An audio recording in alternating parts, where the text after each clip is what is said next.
అనంతపురం జిల్లా కసాపురంలో నెట్టికంటి ఆంజనేయ స్వామి క్షేత్రంలో హనుమత్ జయంతి వేడుకలు నేత్రపర్వంగా జరిగాయి. వేడుకల్లో భాగంగా స్వామివారికి విశేష పంచామృతాభిషేకాలు, ప్రత్యేక అలంకరణలు, సింధూర పూజలు, హోమాలు చేశారు. స్వామివారి మూలమూర్తికి స్వర్ణ వజ్ర కవచ అలంకరణ, విశేష పుష్పాలంకరణ చేసి భక్తులను దర్శనానికి అనుమతించారు. సాయంత్రం ఆంజనేయ స్వామి ఉత్సవమూర్తిని ఒంటె వాహనంపై కొలువుదీర్చి ఆలయ ప్రాంగణంలో ప్రాకారోత్సవం నిర్వహించారు. యాగశాలలో ప్రత్యేక హోమాలు జరిగాయి.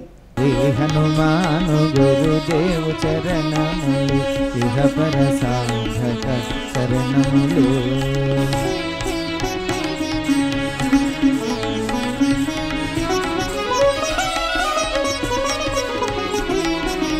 రామ సుగ్రీవుల మైత్రిని గొలిపి రాజపదవి సుగ్రీవున నిలిపి జానకీపతి ముద్రిక దోడ్కొని జలధి లంఘించి లంక చేరుకొని సూక్ష్మ రూపమున సీతను చూచి వికట రూపమున లంకను దాల్చి భీమ రూపమున అసురుల జోపిన రామ కార్యమును సఫలము చేసిన శ్రీ హనుమాను గురుదేవు చరణములు ఇహపర సాధక శరణములు.